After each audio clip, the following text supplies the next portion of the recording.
Streaming or stream. Oh, no, I should have done this. I should have done this while folks are getting online. I should have done this to start. Oh, hi, I didn't see you there. That's how I'm going to start, everyone. Just reading a manual as I do. Oh, hi, I didn't see you there. That's me. That's my bit. Thanks for coming. That's the end of my show. I'm going to go ahead and turn on the Twitch app on my phone. Our new mobile app is here. That's not this new app. I'm on Twitch, the new Twitch mobile app, and I don't think I like it. Stream Manager. I don't think I like it one bit, as a matter of fact. I'm not even sure to see anything going on here. Viewers, followers, viewers, and followers. I got those. I don't know how many. This is so confusing. There's a new app. Beatriotron's here. Yo, Beatriotron, welcome. Thanks for joining. You get to hang out while I figure out what the heck I am looking at in my stream IRL. I'm already streaming. Creator dashboard, Stream Manager. They made a new app, and I don't know how this works. Home Team Game Dev is here. Video Game Manual Story Time. We're doing it. Woo! I think that's the reaction. I think. Woo! We're here. We did it. It's exciting. And I am gamers. Hello, gamers, and hello to you. Also, good news. This is very exciting. Speaking of exciting, for those of you on Blue Sky, also good news. Revitalized their Astro City machine, and is using it to, I think, do God's work and play Donkey Kong Country on it. So, congratulations. I'm very excited to see more of that. It is great to see folks here. Thanks for doing this. I am going to be honest, I was not feeling like I had the energy or the motivation to do this today. This is the first time in a while where I feel like I'm just going to I just was like, I got to power through it. I got to do it. I always feel great afterwards. I always have a lot of fun. And that's because I get to hang out with you in the chat and do this stuff and read some cool stories. So just bear with me today if my energy level is a little bit, let's say, off kilter. I want a vacation.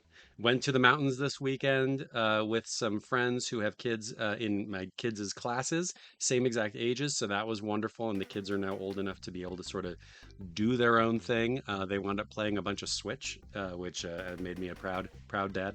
But maybe I shouldn't be too excited about them doing a bunch of extra screen time, but I'll take it.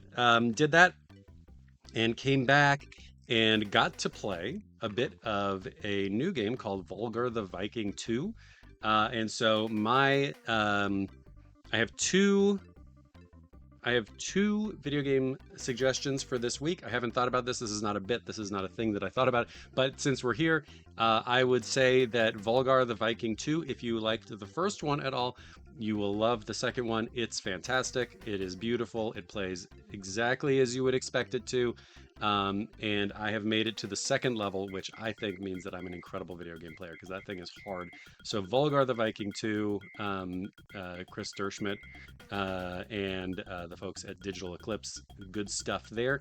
Also, Super Monkey Ball Banana Rumble, I think is the one. I finally started playing it and the vibes are so good. So if you are like me and you are a vibes centric person or could use some good vibes, Super Monkey Ball Banana Rumble on the Switch feels good as heck, and it is a nice place to be. So that's what I got going on this week. Otherwise, just kind of trucking. Do y'all see that Tim Walz made a cool couch joke during his speech last night? I thought that was pretty good. I'm not above that. I think it's fantastic. So thank you, Tim Walz, for doing the thing doing the thing. Maybe he has like a burner Blue Sky account and just got really into it, so that killed me. So yes, Vijatron, I'm a little alarmed at how quickly you found that couch emoji. That's pretty darn good. I like that one, and it's got the little lamp over the couch, which makes it seem even more romantic than usual for a couch. So I think that's fantastic. So yeah, Thanks for joining. Thanks for coming. As per usual, I didn't really do a bunch of pre-reading on these, so I can't make any promises about just how exciting these manuals are, but I did enjoy last week doing a little bit of audio visual excitement. So let's go ahead and take a quick look at our first game for today. A little game by the name of Lost Battle on the Sega Genesis. It's not a game that I ever played, but 4-Bit Friday is here. Hey, good to see you. Thanks for coming. You are just in time to watch a little bit of gameplay from Last Battle on the Sega Genesis. I'm I've never played it. My understanding is that it is a Fist of the North Star game that had all of its IP taken away. But I wanted to play just a little bit of it because it's got that sweet, sweet Genesis sound that might harm your speakers. So let's go ahead and watch just a minute or so of this so we can get into the mood and see just how this game plays and operates. Here we go.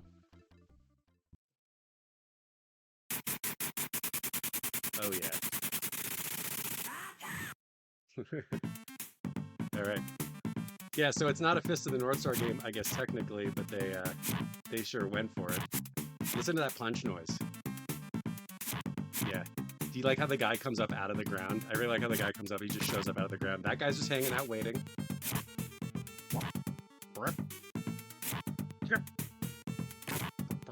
Those guys are not doing anything.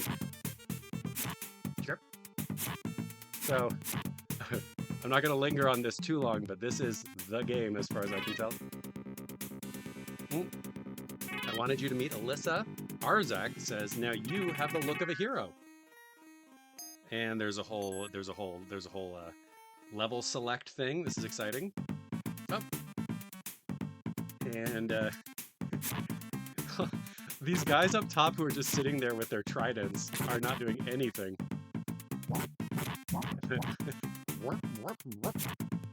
All right. Good parallax scrolling, good excitement in the background, great excitement in the foreground. Look at these guys. I like the sound when he kicks. Let's see if we can get kicked.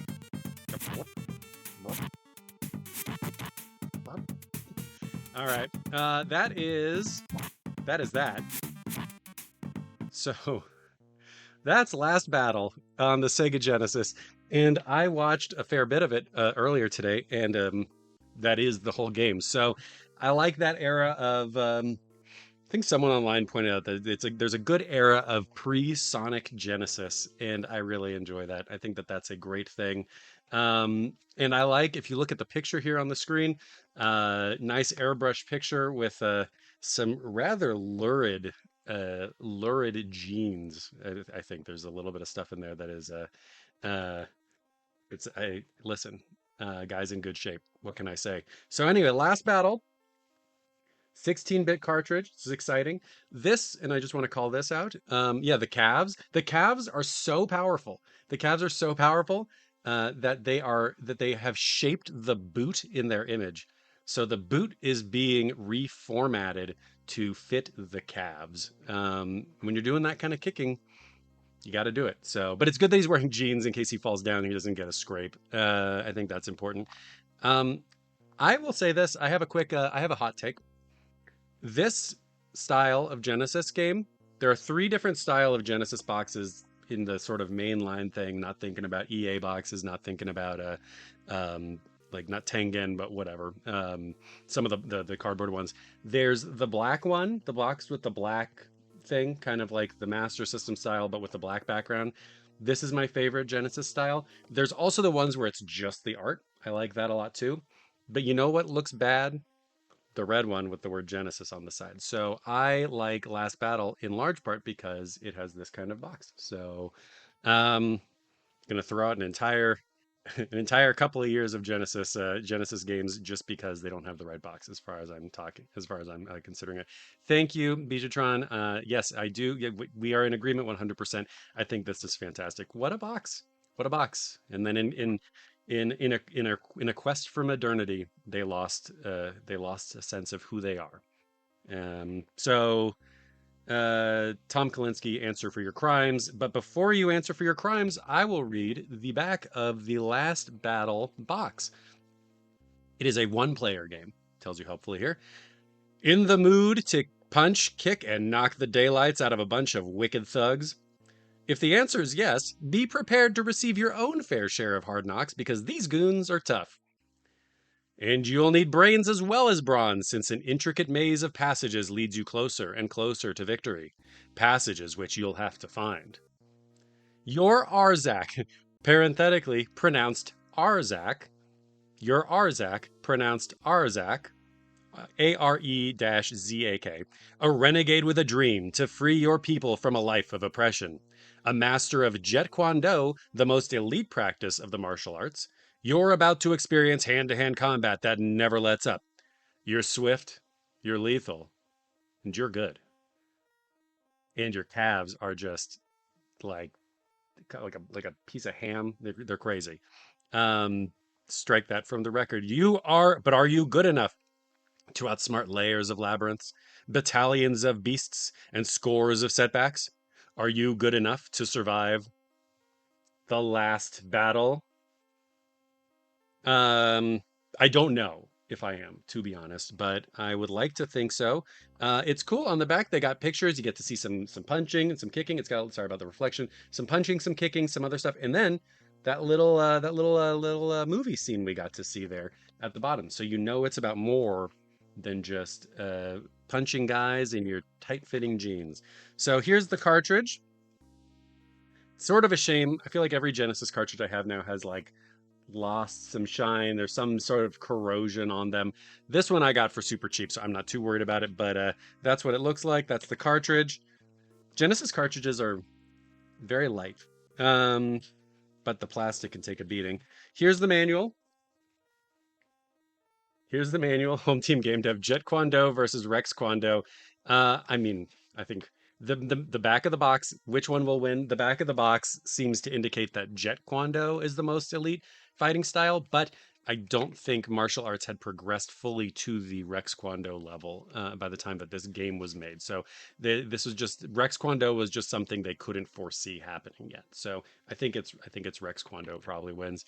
You get some instructions for starting your console. I think that's important. You got to make sure it's off.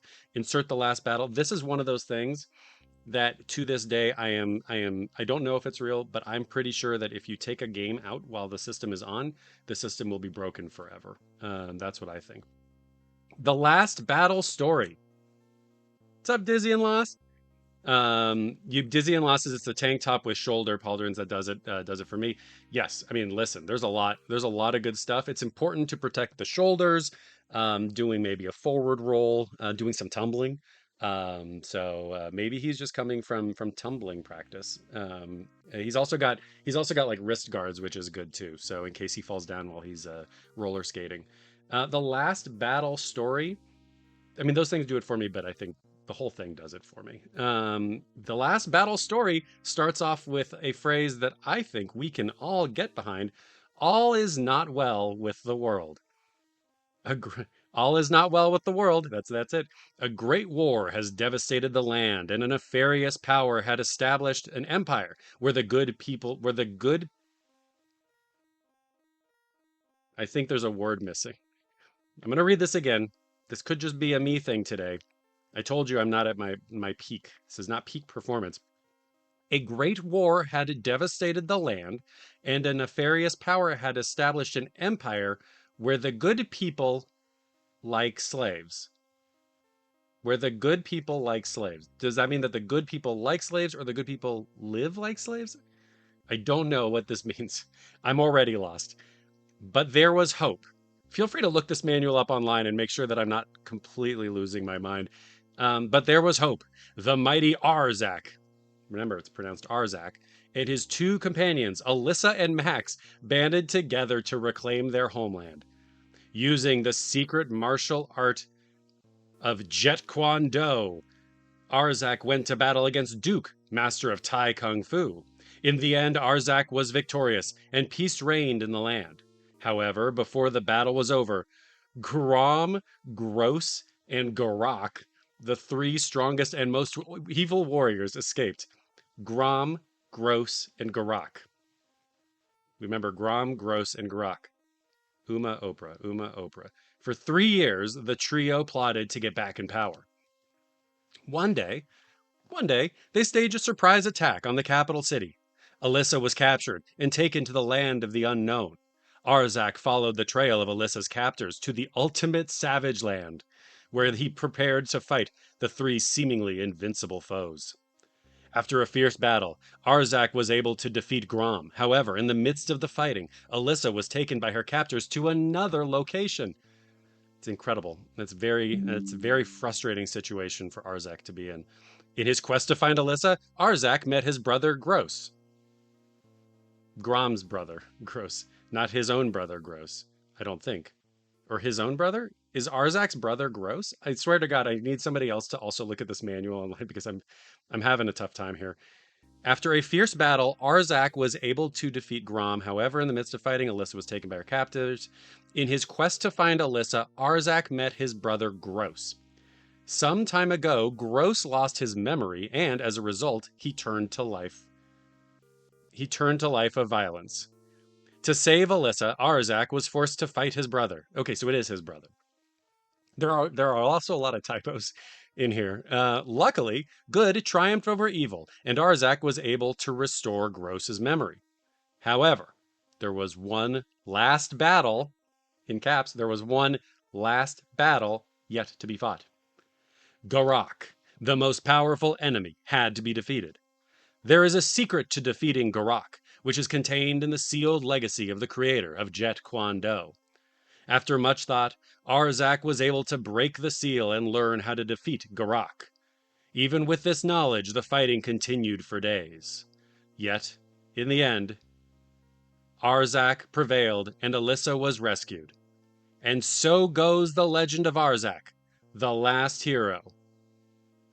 I haven't played the game, but I'm kind of that seems like the story of what you are going to do in the game. So unfortunately, I'm sorry about this, everybody.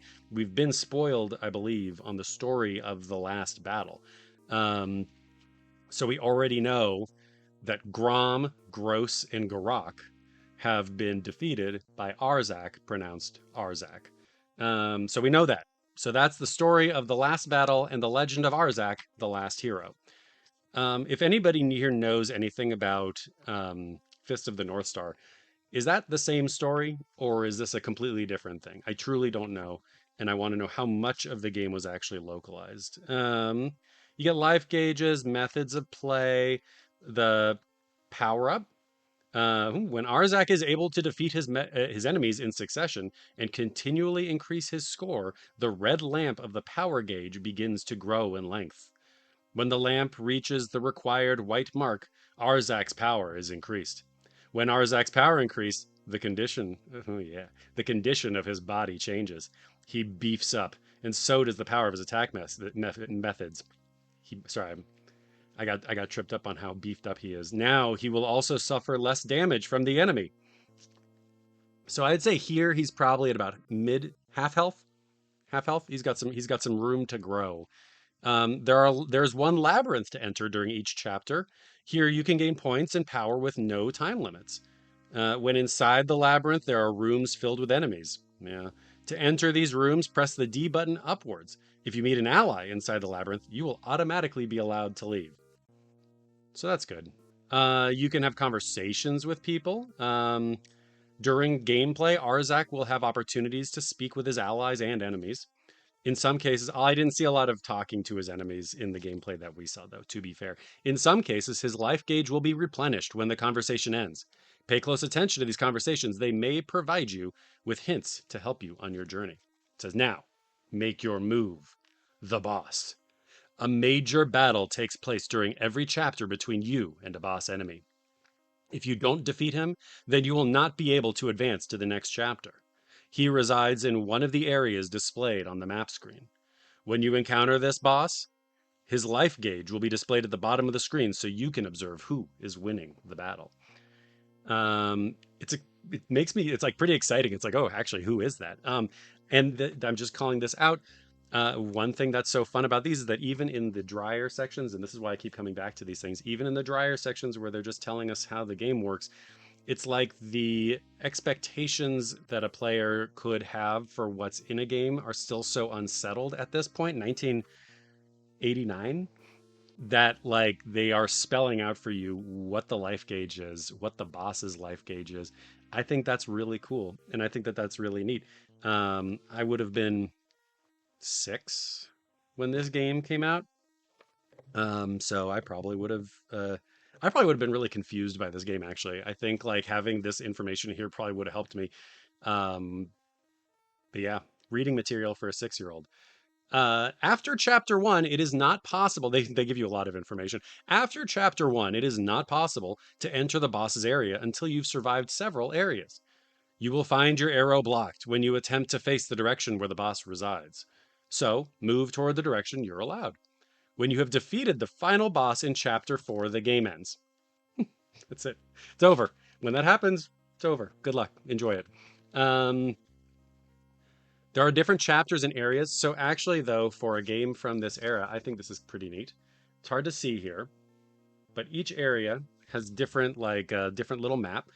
You have chapter one, the new legend creators. I'm going to just read you what the areas are called. There's no extra detail on what any of it means, but you have the western area, Hulk's area, Quiet Village, southern area, Eternal Plain, the wilderness, prison entrance, Rebels Prison, and Butcher's area. I want to live in a city where these are the districts. You get Quiet Village, but you also have Eternal Plain. Um, and then we have, is plane spelled Plane? Like if you're on a plane? Because here it's spelled Plain. And I think if that's a misspelling, that's a funny one. Eternal Plane. Um, I feel like I've been there before. Plains are where the buffalo are. Oh, okay. So I'm wrong. It's not. It's. I'm sorry. I'm sorry to the last battle manual, but the typos earlier have thrown me for such a loop that I have completely forgotten how to spell. Um, and okay, the plains. I take it all back. This bit, cut it and fix it in post. Chapter 2, Golden Assassins. First gate, second gate, third gate, Quiet Village, fourth gate, Forbidden City, Seashore. Chapter 3, Ultimate Hell. This is where I want like sound effects on here. Ultimate Hell. You have Pirate Ship 1, Pirate Ship 2, Savage Land 1, Savage Land 2, Eternal Plain, Dry Riverbed, Western Village, Desert, the Grom Castle. And then finally 4, the Destroyer's Gate. These do sound like NYC boroughs, Disney and Lost points out. Valley of No Return, Castle Entrance, Great Colosseum, the Garak Castle, Eternal Plain, the Village, East Mausoleum, West Mausoleum, Northern Village, and Tombstone. So this one ends in Arizona, I'm guessing. You get characters, some quick character bios. And then that is the end of the booklet. So we have the characters are Sophia, the Empress behind the Empire. Yeah. No one knows where she dominates from, but Alyssa is rumored to know the secret because Sophia is Alyssa's mother. I don't think there'll be a test on this. Gare, a bounty hunter with a taste for vengeance, the father of Anne. He has joined the ranks of Arzak. Anne is Gare's daughter. Louisa is a friend to Gare who lives in Quiet Village where she takes care of Anne. Sinara, the only woman in the ultimate land with a kind heart. Rob, in a desperate attempt to make the ultimate land better for Sinara, he has joined the battle for good. Arzak, our hero. Alyssa, a woman who helped to form the resistance and almost lost her life to the captors. Max, Alyssa's companion and comrade second only to Arzak. Daredevil, the boss of the pirates. He is Rob's father. Gorak, the top general who rules the ultimate savage land. When he's defeated, everything will be clear. He is Arzak's last foe. That's it. Everything's good. Gross, one of the generals in the ultimate savage land. He is Arzak's older brother. Grom, the third general in the ultimate savage land. That's it. ZB, Grom's brothers and kung fu experts. Sid, in service of the Duke, and finally the Duke, the protector of Sophia, and Thai kung fu expert.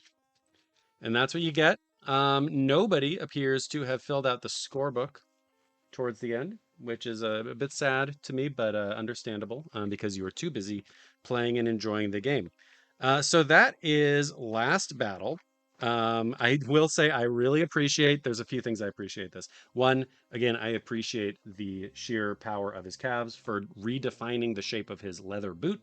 I think that's, again, just impressive and aspirational.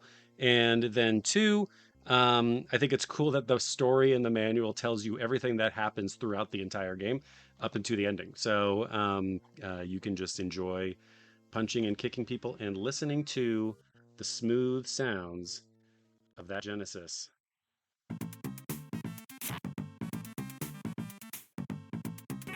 Oh, Arzak, save the world. I am the only one who can save this world. Okay, I think we're in agreement. Arzak, he's saying strength has increased. All right, well, there you go. Maybe the rest of the stream, sorry for our fighters, the rest of the stream should just be, oh, this is Hulks.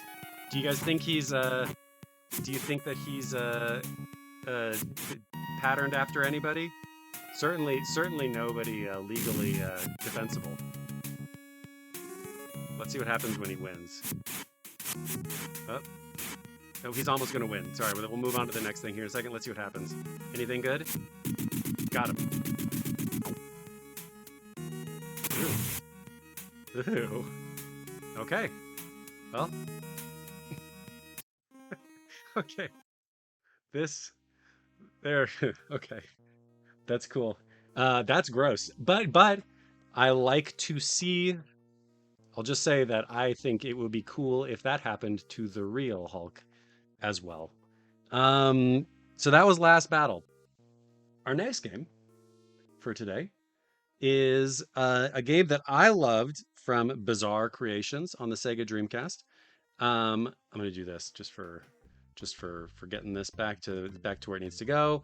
And I don't know what's in here either, but I think this is going to be quite a 90s or late 90s, early 2000s, slightly edgy themed experience. We got Fur Fighters.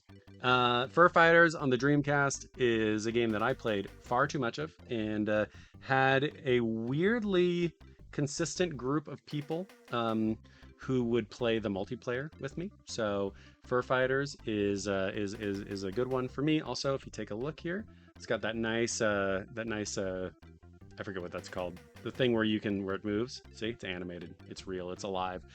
Fur Fighters on the Dreamcast. We'll get started on that in just a moment. However, I want to show you a trailer. It's not quite as much as the Seaman trailer from last week, but it's definitely of its era. You might see some references to The Matrix, for instance. Enjoy.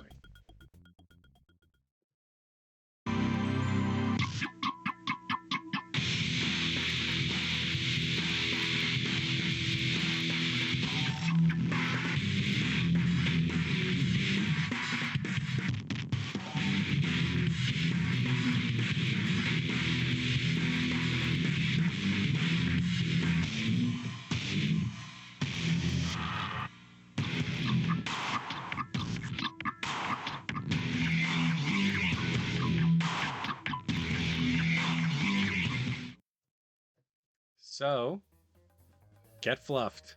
There you go. Get fluffed. I think we got to go back, as Home Team Game Dev says. We got to go back. We have strayed too far from God's light and are too far away from the world of Fur Fighters. Fur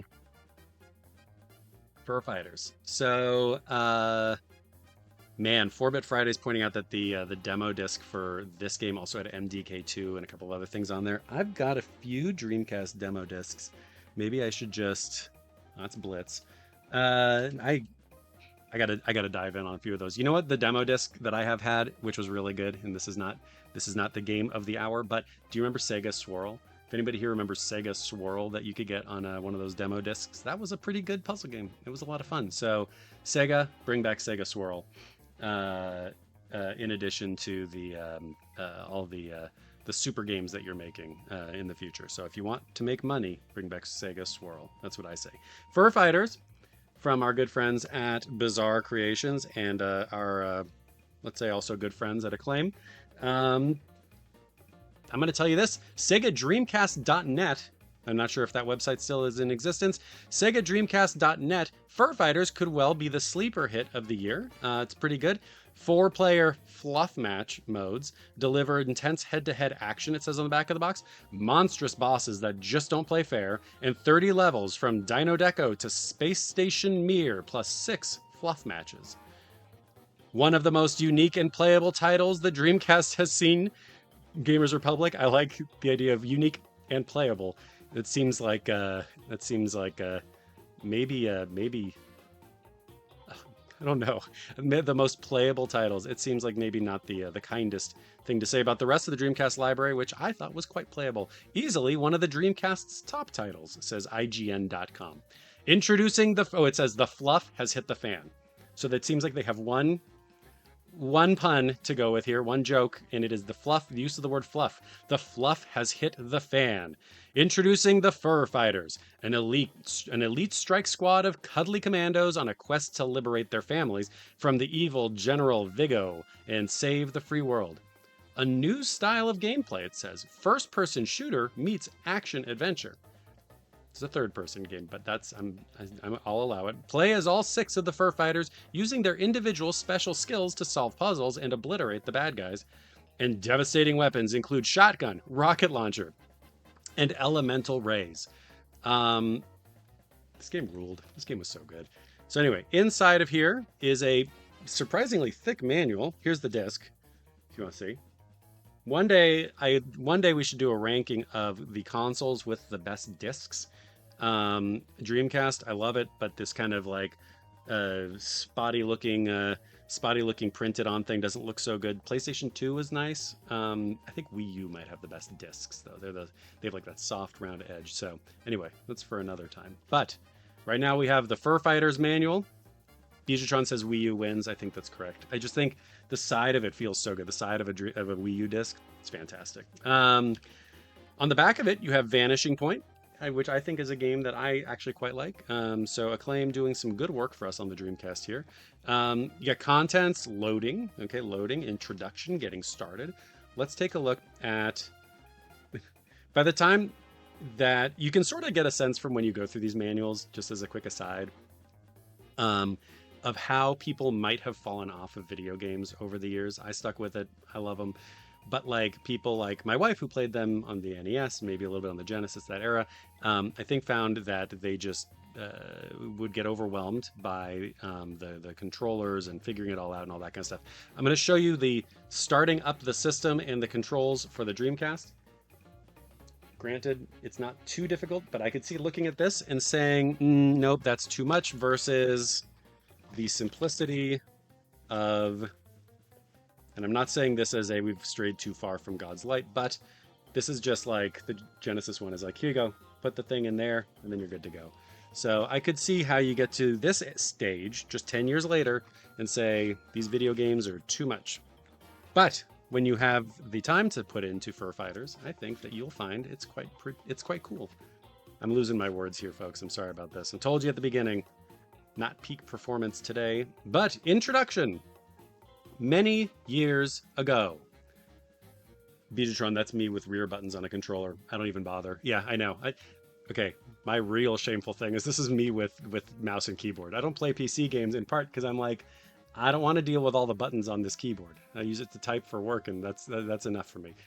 Many years ago, the Fur Fighters were deployed to stop the evil General Vigo from carrying out his plans for global domination.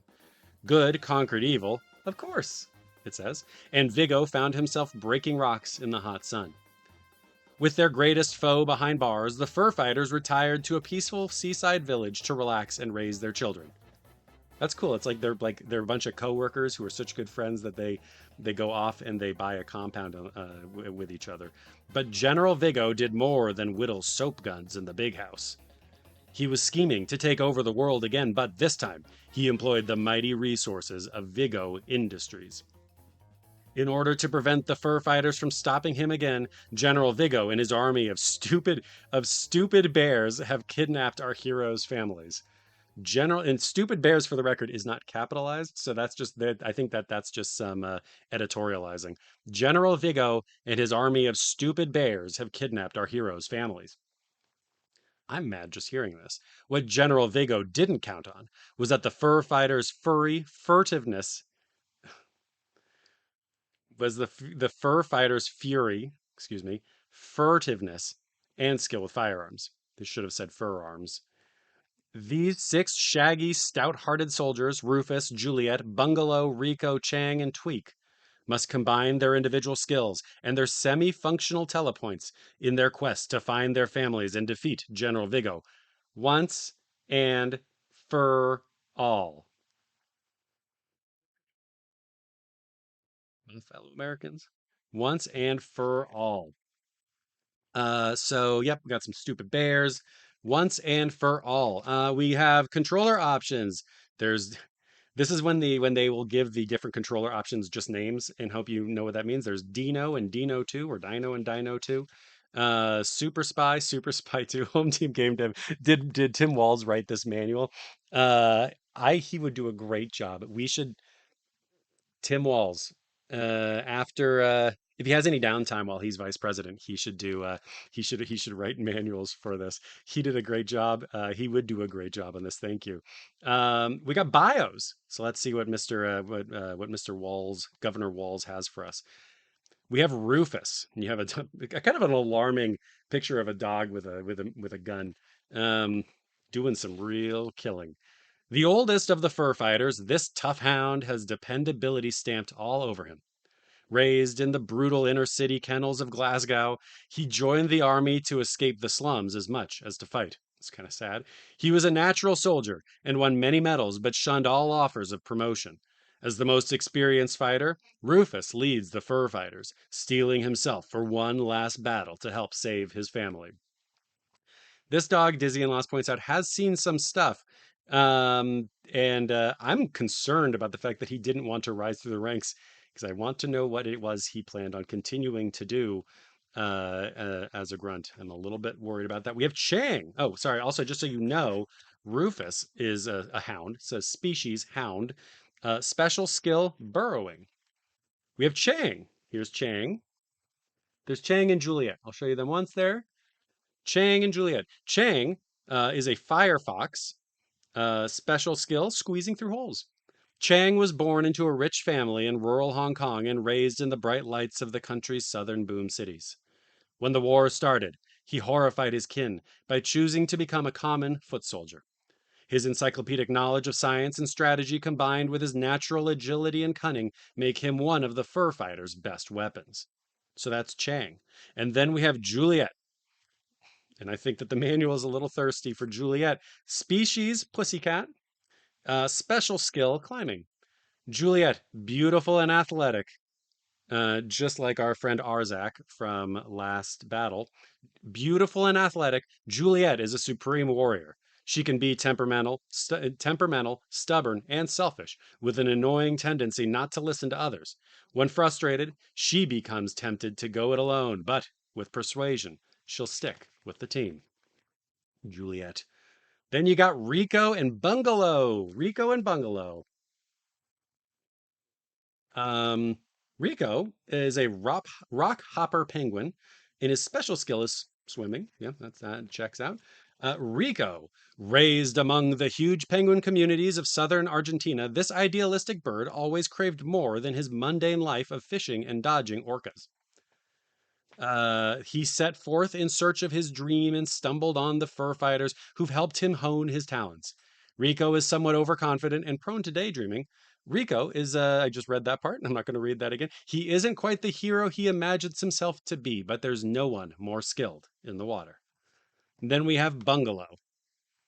Bungalow is a kangaroo, and his skill is high jumping. Bungalow is a fully grown male kangaroo and best friend to Rufus the hound. Slow and easygoing, this massive antipod has a lot more muscle than sense. He's happiest when taking orders from others, usually Rufus or his domineering wife. Okay. He's happiest when taking orders from others, usually Rufus or his domineering wife. That's Bungalow. But yeah, at least he likes it. It says he likes it. So I'm happy for Bungalow in that case. Then we have Tweak. We have Tweak, who is a dragon and special skill is gliding. Tweak is less than a day old. The last of his mother's eggs to hatch, he only spent a few precious minutes with her and his siblings before General Vigo stole them away. Although he is the largest and slowest of his brothers and sisters, he knows he must fight to get them back. Clumsy and nervous, he finds his new world scary and fascinating. Luckily, he can rely on his instinctive knowledge of firearms and the other fur fighters looking out for him. Yeah, this is a sad story. This is a child, the ultimate child soldier. At one day, I was only marginally capable with firearms when I was 1 day old. So, you get that. Oh, there's a warranty registration card. I haven't seen a warranty registration card in a while. Let's take a quick look. It's cool. You get like Fur Fighters for the Sega Dreamcast game system. You can what? Please rate the gameplay. 10. Please rate the graphics. 10. How did you hear about it? A radio commercial. How about that? Which magazines did you read? Do you read? Which magazines do you read? Boys Life, Computer Gaming World, DC Comics, EGM, Expert Gamer, Game Informer, Game Pro, Gamers Republic, Insight, Marvel Comics, Maxim, Next Generation, Nintendo Power, Official Sega Dreamcast Magazine, PC Gamer, PS Extreme, PSM, Q64. I don't know what Q64 is. Rolling Stone, Slam, The Source, Spin, Sports Illustrated for Kids, Unofficial Sega Dreamcast Magazine, Wired, or Wizard. Um, yeah, Game Informer. Um, Man, what a another loss. I don't know what Q64 was though. I'm curious about Q64. What websites do you visit? Acclaim.com, acclaimsports.com, clubacclaim.com. I mean, all of the above, I think, obviously here. So we got a bunch of different good stuff in there. I can send that off to let Acclaim know that I have this game. So that's exciting. There's hubs, the village. Not much to talk about here, but the village. Oh, from the village, this was. From the village, you must catch the subway to New Quack City. This gleaming metropolis is an urban aviary. Its bright lights and loud noises are a far cry from the tranquility of your home village. Beaver Dam is a level. This massive construction is the fruit of Beaver civil engineering. It's a tougher phrase to say than I expected. Though they are masters of construction, these semi aquatic mammals are woefully timid and really bad at balancing a checkbook. Cape Canaveral. General Vigo is reaching his claws into outer space. He surely would have penetrated the outer atmosphere by now, if not for the bumbling incompetence of the lame ducks that run the cape. So we got stupid bears and lame ducks. Dinotopolis. This civilization of middle class dinosaurs was, until very recently, undiscovered. Now, General Vigo spends his free time spying on these Mesozoic monstrosities, hoping to discover the secret to their advanced lifestyle and technology. And then we've got Anatat Tatanatat. Deep in the heart of the jungle, Anatat Tatanatat Kingdom was untouched by modern man, cat, for centuries. When General Vigo discovered its primordial mysticism, he knew he'd found the location to open a portal to the place where all bad bears go, all in caps, and raise an army of undead bears who would obey his every command. And then we got Oigo Agogo.